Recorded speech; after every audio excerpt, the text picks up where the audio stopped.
Assalamualaikum warahmatullahi wabarakatuh. Syukur alhamdulillah saya ucapkan kehadirat Allah Subhanahu wa Ta'ala yang telah memberikan rahmat dan hidayahnya sehingga saya dapat menyelesaikan tugas ini dalam bentuk video. Salawat serta salam juga saya sampaikan kepada Nabi Muhammad SAW yang telah membawa umatnya dari alam kebodohan ke alam yang berilmu pengetahuan seperti saat ini. Sehingga tugas video yang diarahkan oleh Ibu Rusia SPD MSc selaku dosen pengampu mata kuliah dasar-dasar geografi dapat diselesaikan dengan tepat waktu. Perkenalkan, nama saya Siti Nur Afnila Parako, kelas 1D, Prodi S1 Pendidikan Ekonomi, Fakultas Ekonomi, Universitas Negeri Gorontalo. Di video kali ini saya akan menjelaskan fenomena geosfer, prinsip, konsep esensial, dan pendekatan geografi. Adapun pengertian fenomena geosfer. Fenomena geosfer merupakan fenomena alam yang bisa dipelajari dengan ilmu geografi. Fenomena ini dapat mempengaruhi keberlangsungan makhluk hidup di bumi, termasuk manusia. Istilah geosfer berasal dari kata geo yang berarti bumi dan sfer yang artinya lapisan. Geosfer adalah lapisan-lapisan yang terdapat pada struktur bumi. Sementara itu, fenomena geosfer adalah kejadian alam yang berhubungan dengan unsur-unsur geosfer, yakni atmosfer, litosfer, biosfer, antroposfer, hingga hidrosfer. Prinsip geosfer. Yang pertama, prinsip persebaran. Prinsip persebaran atau distribusi menyatakan suatu gejala dan fenomena yang tersebar secara tidak merata dan tidak sama di permukaan bumi. Gejala atau fenomena tersebut dapat berupa fenomena fisik maupun fenomena sosial. Yang kedua, prinsip interrelasi. Prinsip interrelasi adalah hubungan yang saling terkait antara gejala yang satu dengan gejala geografi yang lain di dalam suatu ruang. Yang ketiga, prinsip deskripsi. Prinsip geografi berikutnya adalah prinsip deskripsi. Prinsip ini digunakan untuk menjelaskan lebih jauh tentang gejala-gejala di muka bumi yang dapat diamati. Yang keempat, prinsip korologi. Prinsip ini merupakan prinsip paling komprehensif karena merupakan perpaduan ketiga prinsip sebelumnya. Tiap gejala atau fenomena geografi dikaji dengan memadukan prinsip persebaran, interrelasi, dan deskripsi. Konsep esensial. Konsep esensial dapat dalam geografi berguna untuk menggambarkan corak abstrak fenomena esensial dari objek material bidang kajian ilmu. Maka konsep esensial adalah elemen penting dalam memahami fenomena yang ada. Lalu apa saja 10 konsep esensial geografi dan contohnya? Yang pertama, lokasi. Konsep lokasi membahas tentang letak atau posisi spasial dari objek tertentu di permukaan bumi. Secara umum, lokasi terbagi menjadi dua, yaitu lokasi absolut dan lokasi relatif.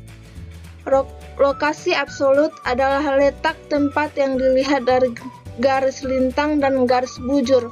Lokasi absolut keadaannya tetap karena berpedoman pada garis astronomis bumi. Contoh lokasi absolut yaitu letak astronomis Indonesia pada 6 derajat lintang utara sampai 11 derajat lintang selatan dan 95 derajat bujur timur sampai 141 derajat bujur timur. Lokasi relatif adalah letak atau tempat yang dilihat dari daerah lain di sekitarnya. Lokasi relatif dapat berganti-ganti sesuai dengan objek yang ada di sekitarnya. Contoh lokasi relatif adalah lokasi geografis negara Indonesia yang terletak di antara Samudra Hindia dan Samudra Pasifik, serta benua Asia dan benua Australia. Yang kedua, jarak. Jarak adalah ruang yang menghubungkan antara dua lokasi atau dua objek. Konsep jarak dibagi menjadi dua, yaitu jarak mutlak dan jarak relatif. Jarak mutlak adalah jarak dua tempat yang diukur berdasarkan garis lurus di udara yang mudah diukur pada peta. Contohnya jarak Jakarta sampai dengan Malang. Yang ketiga, keterjangkauan. Konsep geografi ini mengacu pada kemudahan untuk mencapai suatu objek yang dipengaruhi oleh kondisi geografis suatu wilayah. Contohnya, dari Jakarta akan lebih mudah menjangkau Kota Padang daripada Kepulauan Mentawai.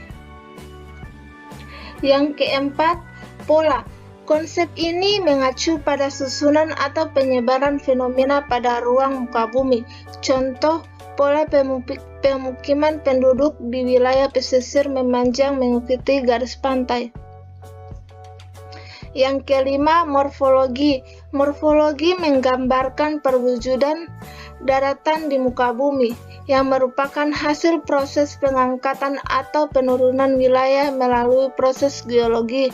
Contohnya seperti pulau-pulau, dataran yang luas, pegunungan, dan lembah. Yang keenam, aglomerasi.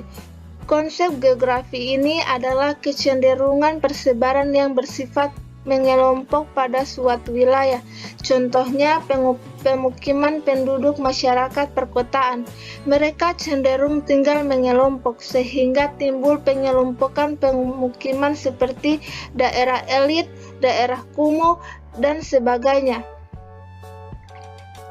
Yang ketujuh, interaksi dan interdependensi.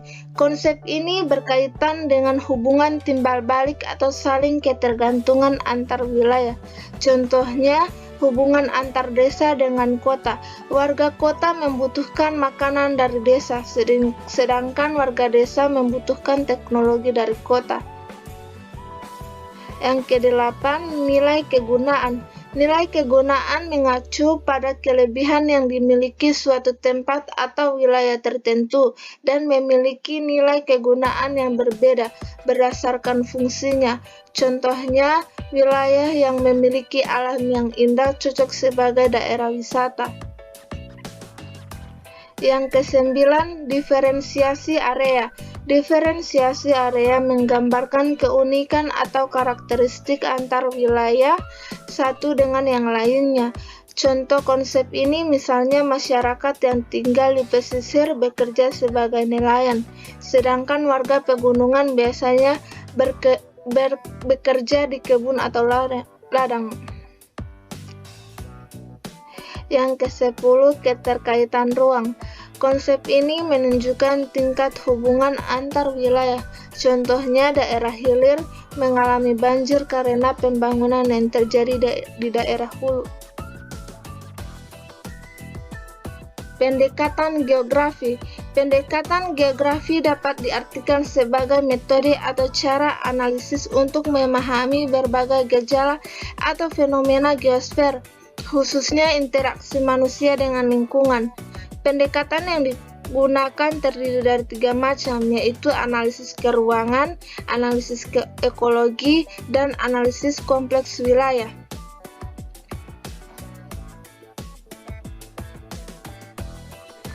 Pendekatan keruangan. Pendekatan ini adalah upaya untuk mengkaji persamaan dan perbedaan fenomena geosfer dalam ruang. Pendekatan keruangan digunakan untuk mengetahui persebaran penggunaan ruang yang telah tersedia dan bagaimana penyediaan ruang yang akan digunakan untuk berbagai kebutuhan. Contoh, untuk perencanaan pembukaan lahan pemukiman, banyak data yang harus diketahui untuk memenuhi persyaratan, di antaranya adalah data seperti ketinggian tempat, kemiringan lereng, jenis tanah, dan sebagainya. Pendekatan ekologi. Pendekatan ekologi mengkaji fenomena geosfer seperti interaksi organisme hidup dengan lingkungannya. Dalam pendekatan ini, manusia memiliki peran yang penting dalam proses interaksi. Contoh, kemampuan manusia dalam memanfaatkan lingkungan untuk beraktivitas adalah salah satu contohnya. Manusia yang tinggal di daerah pantai akan memiliki aktivitas berbeda dengan manusia di daerah pegunungan. Pendekatan kompleks wilayah. Pendekatan kompleks wilayah berupaya untuk mengkaji fenomena geosfer melalui kombinasi pendekatan keruangan dan pendekatan ekologi.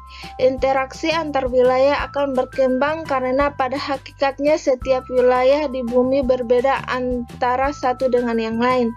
Contoh, wilayah pedesaan akan melakukan interaksi dengan wilayah perkotaan guna memenuhi kebutuhan sekunder dan tersier. Sebaliknya, perkotaan berinteraksi dengan pedesaan guna memenuhi kebutuhan pangan dan tenaga kerja. Baiklah, saya mengambil salah satu contoh fenomena geosfer, yaitu banjir. Fenomena geosfer banjir. Fenomena geosfer adalah kejadian-kejadian alam yang menyangkut litosfer, atmosfer, biosfer, antroposfer, hidrosfer. Disingkat LABA. Contoh fenomena geosfer. 1. Erosi, banjir, dan tsunami merupakan contoh fenomena yang terjadi di lapisan hidrosfer. Sesuai prinsip-prinsip geografi yang dijelaskan, bencana banjir sesuai dengan prinsip geografi interrelasi, di mana prinsip interrelasi adalah hubungan yang saling terkait antara gejala yang satu dengan gejala geografi yang lain di dalam suatu ruang.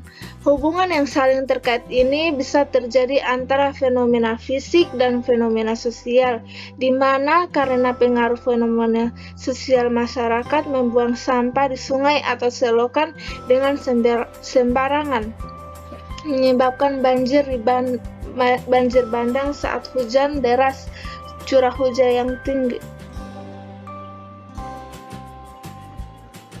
Fenomena geosfer banjir ini termasuk pada konsep esensial geografi, yaitu konsep keterkaitan ruang, di mana konsep ini menunjukkan tingkat hubungan antar wilayah. Contohnya, daerah hilir mengalami banjir karena pembangunan yang terjadi di daerah hulu. Untuk fenomena banjir, konsep geografinya adalah konsep keterkaitan keruangan. Fenomena banjir dapat terjadi akibat kerusakan hutan yang tidak dapat menyerap air saat curah hujan yang tinggi, dan air hujan tidak dapat ditampung oleh sungai karena adanya penumpukan sampah, sehingga kerusakan hutan, hujan, sungai, dan sampah. Fenomena banjir juga dapat dikaji melalui pendekatan geografi. Secara teori, pendekatan geografi bisa diartikan sebagai cara pandang ilmu geografi dalam mengkaji suatu gejala atau fenomena geosfer. Setiap disiplin ilmu memiliki pendekatan yang berbeda-beda dalam menganalisis suatu fenomena yang terjadi di lingkungan. Sebagai contoh, pada fenomena banjir, ilmu ekonomi akan memandangnya sebagai fenomena yang melumpuhkan aktivitas perekonomian masyarakat yang berpotensi menimbulkan kerugian material. Contohnya pendekatan analisis ekologi. Pendekatan ekologi adalah upaya mengkaji fenomena geosfer terhadap interaksi antara organisme hidup dan lingkungannya. Di dalam organisme hidup, manusia merupakan satu komponen yang paling penting dalam proses interaksi. Oleh karena itu, muncullah interaksi ekologi manusia yang mempelajari interaksi antar manusia serta antara manusia dan lingkungan. Contoh manusia dalam kaitan interaksinya dengan lingkungan.